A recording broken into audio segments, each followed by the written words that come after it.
مخاطبین از رسانه پشت ماجرای فیلم استاندار سابق یادتونه تیم میگه که منم داشمونی آقای گلزار جابجا کرد. درود به مخاطبین عزیز، بنده امین فردین به همراه تیمم بار دیگه با یک برنامه پشت پرده دیگه با شما هستیم. امیدوارم که هر کجا این کره خاکی که هستید و صدا و تصویر من رو میبینید و میشنوید حال دلتون خوب باشه. ساعتی پیش خبری عجیب در رسانه‌ها منتشر شد و اون هم خبر فوت رستم قاسمی، وزیر سابق راه و شهرسازی که در کارنامش وزارت نفت هم دیده میشه. به یک باره خبر فوتش منتشر میشه. رستم قاسمی که چند وقت پیش تصاویرش با یک خانوم در کوالالامپور مالزی منتشر شد و جنجال‌های زیادی رو ایجاد کرد. انتشار و افشای این تصاویر بعدها باعث شد که رستم قاسمی با زور و فشار و چیزهای مختلف استعفا بده و بگن کسی که امام و انقلاب و اسلام میکنه. ماجرای این عکسای بی‌حجابش با یه خانوم در خارج از کشور چی هستش؟ که البته رستم قاسمی هیچ وقت نسبت به این قضیه پاسخ درستی نداد و گفتش که حالا خدا جواب این افراد رو میده. که البته حالا خبر فوتش که در رسانه ها منتشر شده کمی مشکوک و عجیب و غریبه که گمان زنی ها این هستش که رستم قاسمی رو یا کشتن یا حذف فیزیکی کردن. پیش از این هم اتفاق افتاده که در داخل ایران راجع به یک وزیری افشاگری بشه و بعد از افشاگری که اون وزیر رو برکنار کردن چند وقت بعدش خبر فوتش در رسانه ها منتشر بشه. میتونیم به علی کردان وزیر دولت احمدی نژاد اشاره بکنیم که عنوان شده بود که ایشون مدرک دکترا داره در دانشگاه آکسفورد و یه سری مدارک دیگه در خارج از کشور به دست آورده.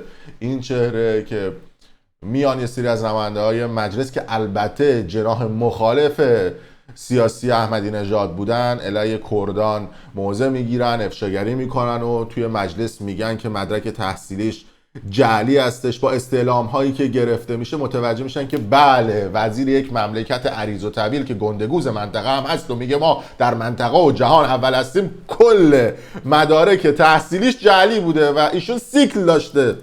یعنی اومده با سیکل رفته مدرک دکترا گرفته که هرچند وقتی رئیس جمهور مملکت 6 کلاس در حال حاضر سواد بیشتر نداره دیگه چه انتظاری از این افراد داریم؟ ایشون که سیکل داره سوادش از اون دوستان و برابرش بیشتر هستش. هرچند سال 1387 افشاگری میشه علیه کردان و بعد از اون هم برکنار میشه، حتی حکم بازداشت هم براش صادر میشه، اما به یک بار سال 1388 خبر فوت یا خودکشی یا همچین چیزیش منتشر میشه که البته میگن که بیماری زمینه‌ای داشته، آنفولانزا خوکی داشته و به نوعی فوت کرده. از اون طرف حالا هم خبر فوت رستم قاسمی هم دست کمی از این اخبار نداره و گفته میشه که رستم قاسمی گویا حذف فیزیکی شده که امروز حالا به گوشه‌ای از پشت پرده‌های ایشون هم میپردازیم که در دورانی که ایشون وزارت نفت رو داشتن به یک باره یهو دکل نفتی گم شد، خیلی پولا بالا کشیده شد تو وزارتخونه‌های مختلف.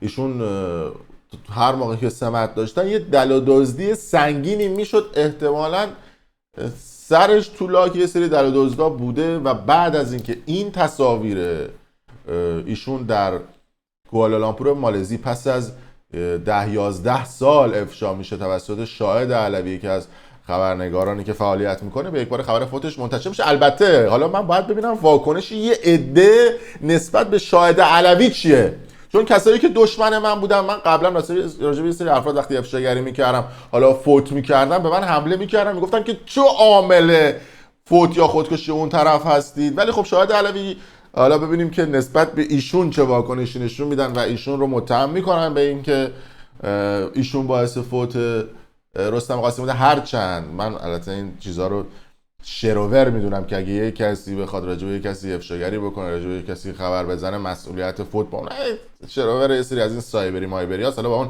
کار نداریم، فقط برای فانش گفتم. اما رستم قاسمی اولا راجع به این خانومه بگم که این خانم رو بعد از اینکه همسر خودش فوت میکنه بعد از 40 روز این خانم که اسم فامیلش هم یکم بزرگش میکنم، قبلا هم گفتم ولی خیلی تند توضیح میدم، شاید خیلی اون ویدیو رو ندیده باشن.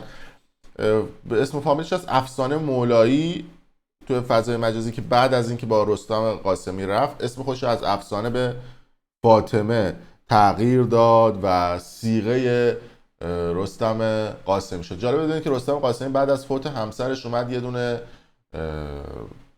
پیام گذاشت توی توییترش و گفتش که ایام سالگرد وفات همسرم که میرسد، خاطرات مجاهدت ها و همراهی هایش در زمان دفاع مقدس دوباره برایم زنده میشد. یعنی اینا در هر ثانیه از زندگیشون مفت جنگ و دفاع مقدس رو تا خشتک میبردن. هر چیزی هم که میشد میگفتن ما شهید دادیم، حجاب رو شما رعایت نمیکنید، ما شهید دادیم، لامصب شما قانون حجاب رو سال 1362 تصویب کردید، از سال 58 تا 62 ما کلی شهید دادیم، پس اونا به خاطرش شهید شدن تو اون 2-3 سال. خلاصه مفت هر چیزی رو تا خشتک میبرم. بگذاریم حالا اینجا برای فوت مفت شهدا و نمیدونم دفاع مقدس هم برده و گفته که خاطرات اون موقع برام زنده میشد، چطوری صبورانه برای فرزندانم، هم پدر بودی هم مادر، و 15 سال گذشت اما هنوز من ماندم و یتیمی فرزندانی که جان و جهانشان و مادرشان بود و هست و شادی روحشان به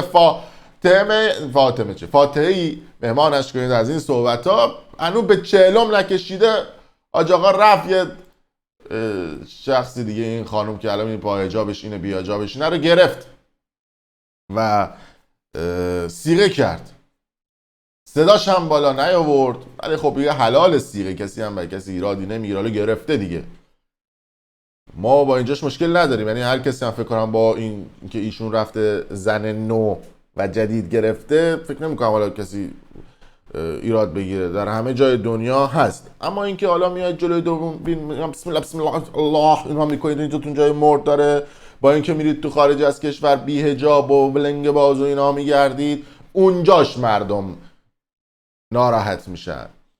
این خانم فاطمه مولایی خودش 4 تا پسر داره و 3 تا پسر داره. خانم فاطمه مولایی امیر حسین و کیومرث و ارشیا که قبلا گفتم، امیر حسین به امیر معروفه، کیومرث به کیا معروفه، به دیجی کیا، ارشیام به آرش معروفه که یه دونه خونه هم توی ونک براشون گرفته بودن. حتی میتونم حالا این تصاویر بذارتون زوم کنم. اینجا ایشون دیجی کیا هستن، از این دیجی هایی که میره تو مهمونی‌ها میترکونه، باباش وزیر مملکت میره یه جوری، البته بابای ناتنیش بسم الله رو میکشه و بچه حسابی اشغال و اینا توی دیجی های مختلف و اینا. و امیر حسین هم این امیر حسینشون بوده که شناسنامه امیر حسینشون رو میبینید که ایشون به واسطه پدر خوندهش که متولد 1374 هستن یه چوسرانتی میکنه و حکم جلبش هم صادر میشه. این امیر حسین رو ببینید، امیر حسین زمانی، و اینجا هم یه حکم دیگهش هستش. و خلاصه تا تونستن از بابای ناتنیشون سوء استفاده کردن و امکانات مختلف رو گرفتن. این از بچهای خود این خانم فاطمه مولایی میاد میشه مشاور رستم قاسمی و میره پروژه های مختلف رو افتتاح میکنه و اینم در دوستان ساعت اینم در نوع خودش جالبه، ساعت 11 ظهر به وقت آلمان آلارم زلزله میاد رو گوشی ها. منم در حین ضبط ویدیو بودم، آلارم زلزله اومد روی گوشیم، قراره که تست بکنن وضعیت آلارم رو توی کشورهای مختلف که الان همچنان هم داره تست میشه دیگه. اینم از عجایب کاره، ولی گفتم که حالا کاتم نکنم ویدیو رو برای اطلاعات عمومیتون، قابل توجه مسئولین و کسانی که توی ایران هستن. توی آلمان این کار رو انجام میدن و آلارم گوشی تست میکنن برای زلزله و چیزهای مختلف. از بیرون هم صداش میاد، اگر اومد دیگه ببخشید که کل آلارم گوشی رو تست کنید. برگردیم به اینا. اینم به حال گفتم بگم که امکاناتو داشته باشید. به صورت لایو اتفاق افتاد.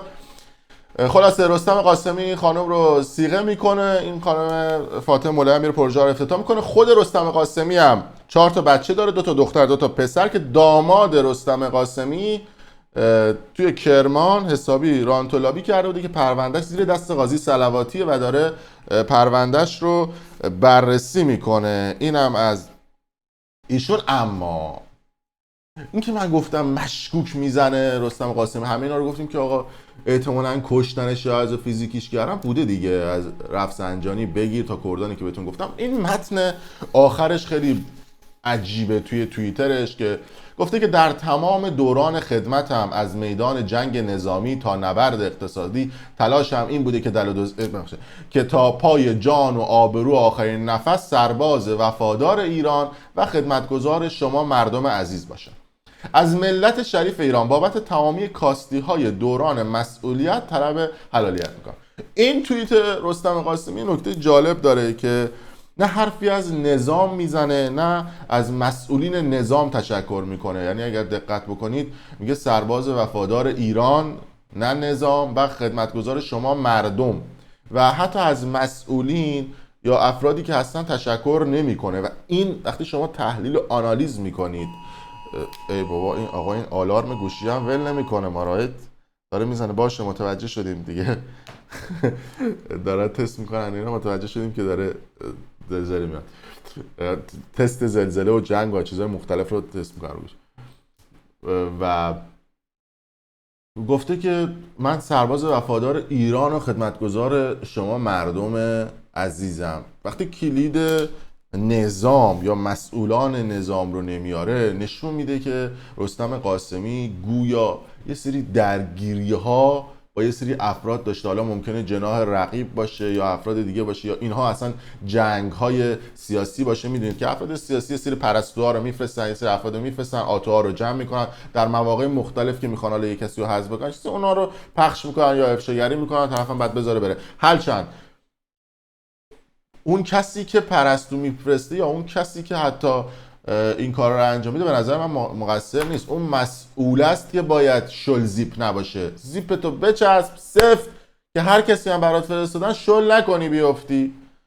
شل زیپ نباشید دوستان که هر کسی اومد بتونه مفت قضیه رو بره. این یه گذشته از رستم قاسمی افشاگری بود و این که حالا هم در سن 58 سالگی ایشونی که متولد 1343 بوده عنوان کردن که به دلیل بیماری زمینه‌ای فوت کرده. در صورت اگر دوست داشتید برای ما کامنت بذارید، ویدیو رو لایک کنید و برای دوستان خودتون به اشتراک بذارید. اگر هم حال کردید کانال یوتیوب برنامه پشت پرده رو سابسکرایب کنید. مخاطبین عزیز رسانه پشت پرده سلام، لطفاً ما رو سابسکرایب کنید. ما نشان نقره یوتیوب رو دریافت کردیم. خواهش می‌کنم ما رو سابسکرایب کنید. دوستان عزیز، برای بار چندمه دارم میگم ما رو سابسکرایب کنید. آقا سابسکرایب کن که من می‌خوای چیکار کنی؟